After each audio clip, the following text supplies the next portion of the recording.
Hello friends, welcome to my YouTube channel quick exam adda. और जैसा कि आप सभी जान रहे हैं कि M04 वाला जो एग्ज़ाम है आपका, यानी कि MA वाला, ठीक है, MHI, उसका एग्ज़ाम जो है वह है कल जो हुआ एग्ज़ाम है। और इसके साथ ही आपका जो पुराना जो वीडियो है 104 का, पहले भी मैं वीडियो ये बोर्ड पर मैं बना चुका हूँ, उसको भी आप लोग देख लीजिएगा। यहाँ सिर्फ मैं बस बताऊंगा कि कौन सा प्रश्न जो है वो आपको कर लेना चाहिए, और यहाँ के माध्यम से आपको PDF भी जो है वो प्राप्त जो है वो हो जाएगा। इसमें बहुत सारे प्रश्न हैं जो इम्पोर्टेंट है, उसको भी देख लीजिएगा। और और आज ही जो है आप MHI का सर्च कीजिएगा, मेरे प्लेलिस्ट में आपको मिल जाएगा। वहाँ पर MHI 104 का वीडियो भी आपको मिल जाएगा, वहाँ से आपको देख लेना है। तो पहला हमारा जो प्रश्न वह हो सकता है, यानी कि कुषाण राज की प्रवृत्ति के बारे में पूछ रहा है कि नेचर ऑफ द कुषाण राज में क्या था, उसके बारे में आपको बताना है। तो हम लोग ऊपर ऊपर अभी देख लेंगे, आपको PDF मिल जाएगा, PDF आप देख लीजिएगा, ठीक है। चलिए, कुषाण राज की प्रवृत्ति को अक्सर जो है देवपुत्र यानी ईश्वर के पुत्र के शाही उपाधि के उपयोग और एक केंद्रीकृत प्रशासन के संयोजन में समझा जाता है। यानी कि कुषाण राज का पूरा जो है राजनीतिक, सामाजिक सब कुछ जो है इसमें आपको बताना है। उसका कल्चरल हर चीज़ जो है उनके बताना है कुषाण काल के बारे में, ठीक है। तो इसमें आप देख सकते हैं, तो कुषाण काल के मूल रूप से मध्य एशिया उसी जनजाति से थे और एक विशाल साम्राज्य स्थापित किया जिसने उत्तरी भारत, अफगानिस्तान और मध्य एशिया में कुछ हिस्से को जो है वह कवर जो है वह किए, ठीक है। आइए आगे देखते हैं। इसमें जो है दैवीय राजतत्व का अवधारणा, यानी कि ऐसा मानना मानना था उनका कि जो राज सत्ता है वो क्या है, भगवान का दिया हुआ है। बहुत सारे उस समय राजा थे जिनका ऐसा मानना था, ठीक है। तो यह दैवीय अवधारणा मानते थे, ठीक है। राजा का पद जो है वो भगवान का दिया हुआ उनको मानते थे वो लोग। तो कुषाण शासकों ने चीनी स्वर्ग का पुत्र, सन ऑफ हेवेंस की अवधारणा से प्रभावित होकर स्वयं को देवपुत्र जो है वह घोषित जो है किया, और इस उपाधि ने राजा को एक अर्ध दैवीय शक्ति प्रदान की, यानी कि आधा राजा भगवान टाइप का अपने आप को मानते थे, जिससे उनकी सत्ता में धार्मिक वैधता मिली और यह सुनिश्चित हुआ कि उनकी आज्ञाएं जो है अलौकिक रूप से जो है बाध्यकारी जो है वह थी, ठीक है। चलिए, राष्ट्रीय और बहुसांस्कृतिक साम्राज्य इनका देखने को मिलता है। दूसरा पॉइंट है, जो स्टार जो लगा है ना, ये दूसरा पॉइंट है, ये तीसरा पॉइंट है, ये चौथा पॉइंट है, ऐसे आपको ध्यान रखना है।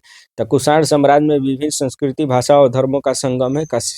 शासकों ने भारतीय, यूनानी, ईरानी और मध्य एशिया तत्वों को आत्मसात जो किया, और यह उनके सिक्के और कला और प्रशासन से स्पष्ट रूप से दिखाई देता है।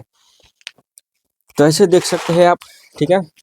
और आर्थिक समृद्धि और व्यापार, यह काल जो है रेशम सिल्क रूट के लिए नियंत्रण के कारण जो है व्यापार वाणिज्य में अद्भुत वृद्धि के लिए जाना जाता है। व्यापार में प्राप्त राजस्व ने शाही सत्ता को मजबूत जो है वह किया। संरक्षण में देखें तो कुषाण शासकों ने विशेष रूप से कनिष्क ने आपको बौद्ध धर्म को जो है अपनाया। बौद्ध धर्म में कौन है, महायान को, और संरक्षण दिया, जिसने किसके कारण इसका व्यापार जो है प्रसार हुआ। और इसके अलावा हिंदू धर्म को भी भिन्न देवताओं को, ईरानी पंथों का सम्मान भी जो है वह किया जाता था, जो राज्य के सहिष्णु और समावेशी प्रवृत्ति को दर्शाता है। कनिष्क ही फर्स्ट आपको थे जिन्होंने फर्स्ट टाइम जो है स्टैचू जो है उन्होंने बनाया, यानी कि मूर्ति जो है इन्होंने बनाया था, कनिष्क। और ठीक है, तो इसको समझते हैं।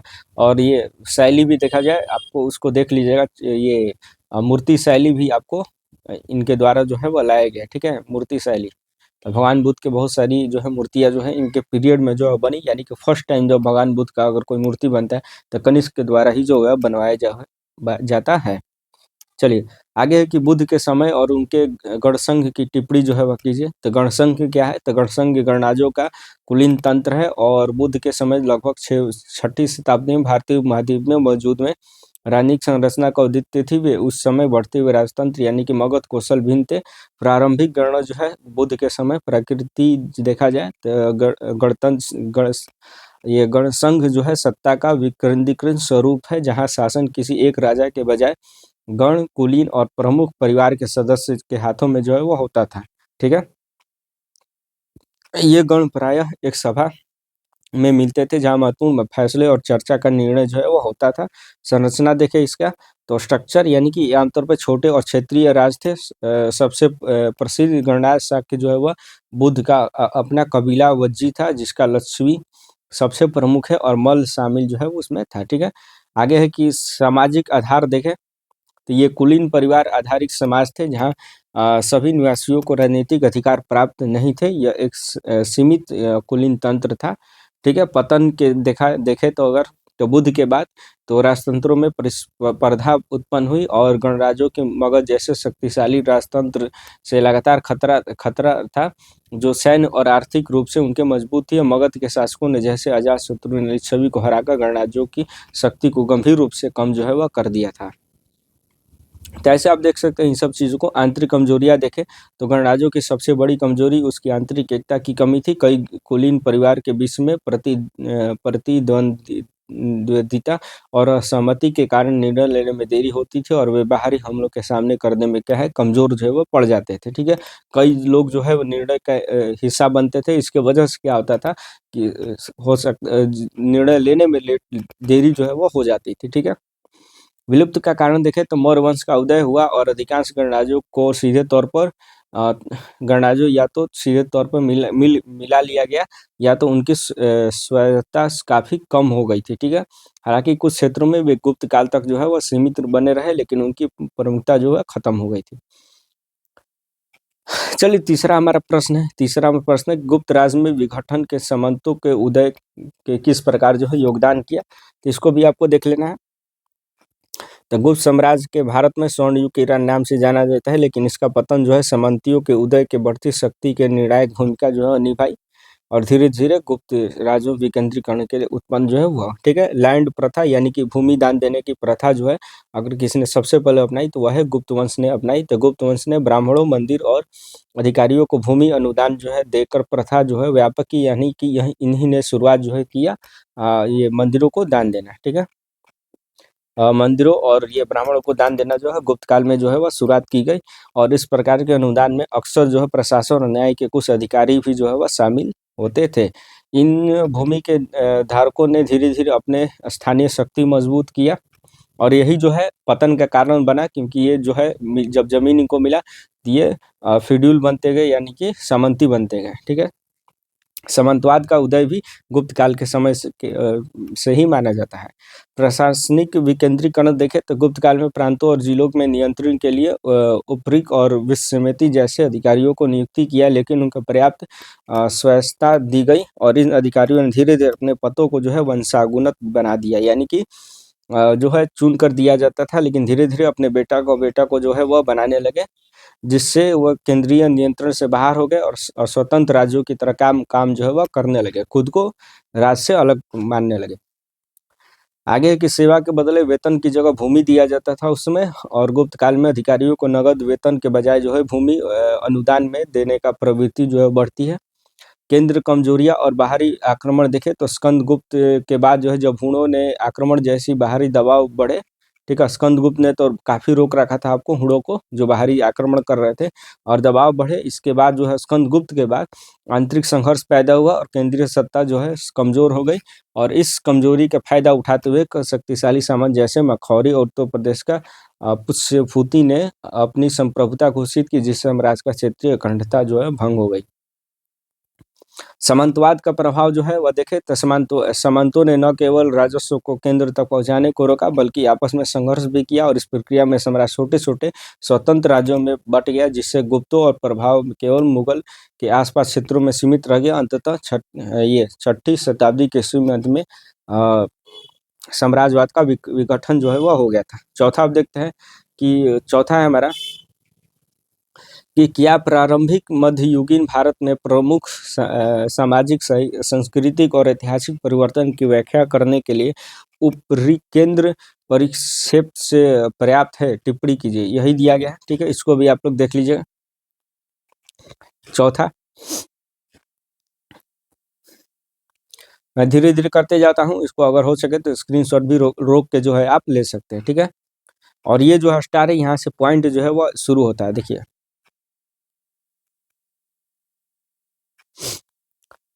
पांचवा है कि अकबर के अधीन शाही विचारधारा पर जो है वह चर्चा कीजिए। तो इसका यह शाही विचारधारा एम्पीरियलिज्म आइडियोलॉजी एक जो है महत्वपूर्ण राजनीतिक और दार्शनिक उपलब्धि है, जिसका उद्देश्य जो है मुगल साम्राज्य के लिए सार्वभौमिक और स्थायी वैधता स्थापित था। और यह विचारधारा जो है अकबर के दरबारी कवि विद्वान अबुल फजल द्वारा जो है रचित आईन अकबरी के अकबरनामा में विस्तार से जो है वह दर्ज जो है वह है। ठीक है, तो देखिए कुल यह अकबर की विचारधारा का आधार था। इसका अर्थ है कि सभी धर्मों के और संप्रदाय के बीच सार्वभौमिक सहिष्णुता और शांति। अकबर ने महसूस किया कि एक विविध और बहु धार्मिक साम्राज्य को केवल धार्मिक कट्टरता के बजाय आपसी सम्मान और निष्ठा के भाव से एकजुट जो है वह रखा जाए। तो अकबर काफ़ी सेकुलर किस्म के व्यक्ति थे और सभी धर्मों का जो है उन्होंने आदर जो है वह करते थे। ठीक है, इसको देख सकते हैं। संप्रभुता का सिद्धांत है।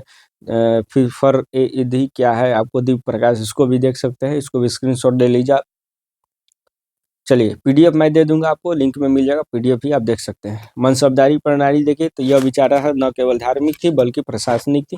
मुझे पता है समय आपके पास बहुत कम है, इसलिए मैं चाह रहा हूँ कि 10 से 20 से 30 मिनट से अधिक वीडियो जो है मैं नहीं बनाऊँ कोई भी, क्योंकि आपके पास और भी ज़्यादा भी समय बचे ज़्यादा से ज़्यादा रिवीजन करने को और पीडीएफ पढ़ने को खुद से। ठीक है, तो इसको देख सकते हैं। मनसबदारी प्रणाली को स्पेशली जो है पूछा जा सकता है कि मनसबदारी प्रणाली क्या है, इसको भी आप लोग देख लीजिएगा। चलिए, 6 नंबर है आपको कि युद्ध में अनिवार्यता में ईस्ट इंडिया कंपनी ने सैन्य विकास में कैसे प्राथमिकता दी, इसको देखना होगा। तो यही है आपको। तो लेकिन 18वीं सदी के दौरान भारत में युद्ध में लगातार जो है सैन्य विकास का प्राथमिकता दी, जिससे यह व्यापारिक शक्ति से एक क्षेत्रीय शासक शक्ति में परिवर्तन जो है वह हो गया। ठीक है, देखिए ये कह रहे हैं कि ईस्ट इंडिया कंपनी तो ये बन के आई थी, यानी कि कंपनी के रूप में, ट्रेडर के रूप में, लेकिन कैसे सैन्य विकास करके को प्राथमिकता जो है वह देने लगे। तो यही है। तो उसका रीजन था कि प्रारंभिक रक्षा यानी कि शुरुआती रक्षा के लिए ईस्ट इंडिया कंपनी ने सैनिक रखना शुरू किया, घेराबंदी शुरू किया। ये तमाम तरह की चीज़ें जो है देख सकते हैं। अन्य यूरोपीय जो है वो आते थे, उसके खिलाफ जो है लड़ने के लिए सैनिक इकट्ठा करने लगे। इसके बाद कर्नाटक युद्ध होता है, आपको ये पता है। आपको कर्नाटक युद्ध जो फ्रांसीसियों के साथ लड़ाई लड़ते हैं, बंगाल पर नियंत्रण और राजस्व का आवश्यकता था। बंगाल पर यानी कि पूरा राजस्व जो है किससे आता था, ज़्यादा बंगाल से उस समय आता था, और बंगाल पर नियंत्रण करना जरूरी था उस समय। इसके बाद स्थानीय राज्यों का विलय जब देखा, यानी कि टिप्पू सुल्तान महाराज, ये मराठा, सिखों जैसे शक्तिशाली भारतीय राज्यों के खिलाफ जो है ईस्ट इंडिया कंपनी लगातार युद्ध करने पड़े। और इस राज्यों को हराने के लिए आधुनिक तोप और ये घुड़सवार सेना एक अस्थायी और बड़ी सेना की आवश्यकता थी। और युद्ध ने अनिवार्य प्रवृत्ति जो ईस्ट इंडिया कंपनी की सबसे प्राथमिकता बन गई। इसके 19वीं सदी में जो है वह क्या है, बंगाल सेना जैसी सबसे बड़ी और पेशेवर सेनाओं का विकास हुआ। सातवां, औपनिवेशिक शासन के दौरान रियायतों में आधुनिकीकरण की प्रक्रिया पर चर्चा जो है वो करना है। तो औपनिवेशिक शासन के दौरान जो है भारतीय रियायत के संवैधानिक सैद्धांतिक रूप से आंतरिक रूप से स्वायत्त थी, लेकिन ब्रिटिश प्रभाव और प्रशासन से बदलती आवश्यकता के कारण उनमें आधुनिकीकरण जो है प्रक्रिया जो है वह शुरू हुई। यही देखना है आपको। तो ब्रिटिश दबाव मॉडल, ठीक है, इसको भी देख लीजिएगा। प्रशासनिक सुधार है, तो इसको देख लेना होगा आपको, स्क्रीनशॉट लेते जाइए इसका। कानूनी, यह है कानूनी संहिता का कारण, ठीक है, भूमि और राजस्व बंदोबस्त। ठीक है, आगे बढ़े। पांडवों के अधीन जो है प्रशासन की प्रवृत्ति पर चर्चा करिए। इसका लिंक मैं दे दूंगा, ठीक है, टेलीग्राम पे आपको अपलोड हो जाएगा। टेलीग्राम पे जाके जो है पीडीएफ जो है वो आराम से आप लोग ले लीजिए, वहाँ पे पढ़ लीजिए, गो थ्रू हो जाइए, सब क्लियर हो जाएगा आपका। पांडवों के अधीन प्रशासन की प्रवृत्ति बताइए, यानी कि पांडवों के अधीन जो एडमिनिस्ट्रेशन था वो कैसा था, यही बताना है। तो पांडव जो है दक्षिण भारत के महत्वपूर्ण राजवंशों में से एक थे, जो मुख्य रूप से तमिल क्षेत्र में के मदुराई उसके आसपास रहते थे, शासन करते थे। पांडवों के अधीन जो प्रशासन प्रवृत्ति एक सुनिश्चित संगठित केंद्रीकृत लेकिन क्षेत्रीय रूप से विकेंद्रीकृत प्रणाली का मिश्रण थी। शाही सर्वोच्च उपाधियां जो है मिलती थी उनमें। प्रशासन में केंद्र में राजा होता था, जिसे कोन और वेंदन और चिंझियन जैसी उपाधि दी जाती थी। राजा को दैवीय गुणों का युक्त माना जाता था, जैसा कि अभी मैंने बताया, राजा यानी कि ईश्वर का आज्ञा के से वह क्या है, वो बना है आपको राजा, ठीक है। और ये शाही शाही दरबार को नालू मंदिर कहा जाता था। और मंत्रिपरिषद का अधिकारी, राजा के सहायता के लिए मंत्रिपरिषद भी होते था। प्रशासन में अधिकारी एक पदानुक्रम था, जिस सेनापति था, राजस्व अधिकारी, ठीक है। शाही आदर्श इसमें था। यही चीज आपको लिखना है, ठीक है। ये प्रशासन कैसा था, जिसमें जो है ये जिसके सबसे बड़ी इकाई जो है मंडल प्रांत थी, जिसमें आगे जो है वलनाडु, ठीक है। नाडु जिला, नाडु मतलब जिला होता है, जिसमें कर्म जो है उप जिला जो है वो है, ठीक है। इसको समझना है। ग्राम प्रशासन और स्थानीय व्यवस्था कैसे थी, यह देखना है। राजस्व प्रणाली को, इसको आप लोग देखिएगा, भूमि राजस्व इर प्रशासन की आय का मुख्य स्रोत था, जिसके ऑपरेशन को किया जाता था। व्यापारियों पर चुंगम कर, यानी कि जिसको कर को चुंगम कहते थे, पेशेवर कर, टोल भी राजस्व का हिस्सा था। न्याय देखा जाए तो राजा राजा जो है न्याय में, राजा न्याय का स्रोत था, जिसे मन्नो लिखा है ना, मंत्रों ने बैठकर न्याय करना होता था। ग्राम सभा में छोटे मोटे विवादों का निपटारा जो है वो होता था, ठीक है। न्याय देखते हैं कि औपनिवेशिक काल के दौरान जो है दीवानी और फौजदारी कानून की वर्गीकरण जो है वह कीजिए। यानी कह रहे दीवानी और फौजदारी कानून में क्या है अंतर, वही बताना है आपको। तो औपनिवेशिक काल के दौरान जो है भारतीय कानून में मोटे तौर पे दीवानी यानी कि सिविल कानून, और फौजदारी यानी आपराधिक, ठीक है। तो कानून में क्रिमिनल लॉ और सिविल लॉ और यह है क्रिमिनल लॉ, ठीक है। तो कानून के वर्गीकरण करने का आधारशिला रखी, जिसमें नया प्रणाली आधुनिक बनाया गया, लेकिन भारतीय परंपरा से दूर भी रही, ठीक है। तो इसको भी आपको समझना है कि प्री कॉलोनियल लॉ कैसा था, कि औपनिवेशिक काल से पहले जो था, औपनिवेशिक काल शासन से पहले कानूनी प्रणाली अक्सर हिंदू और इस्लामी कानून पर आधारित थी, और दीवानी और फौजदारी कानून बीच में अंतर करना स्पष्ट जो है वह नहीं था, ठीक है। दीवानी और फौजदारी कानून के बीच जो है अंतर स्पष्ट करना नहीं था। जितना भी पश्चिम न्याय शास्त्र था, ये कानून अक्सर जो है धार्मिक और व्यक्तिगत जो है वो होते थे। वारेन हास्टिंग का सुधार जो है वह देखा जाए, वारेन हास्टिंग का सुधार, तो ईस्ट इंडिया कंपनी के शासन के शुरुआती दिन में वारेन हास्टिंग ने प्रत्येक जिले में दीवानी अदालत, फौजदारी अदालत स्थापना करके इस वर्गीकरण का शुरुआत जो है वह किया था, ठीक है। दीवानी अदालत, फौजदारी अदालत, ये सब देख लीजिएगा। दीवानी अदालत में हिंदू और मुस्लिम के आधार पर संपत्ति, विवाह, विरासत, अनुबंध जैसे नागरिक विवाद संबंधित थे। फौजदारी में आपको यानी कि क्रिमिनल लॉ में आपको आपराधिक कृत्य जैसे चोरी, डकैती जो है वह शामिल। आज देखिएगा तो दहेज हत्या, छेड़खानी, हर चीज जो है आपको क्रिमिनल लॉ में जो है वो आता है, ठीक है। यह चीज है, आपको देख लीजिएगा इसको, ठीक है।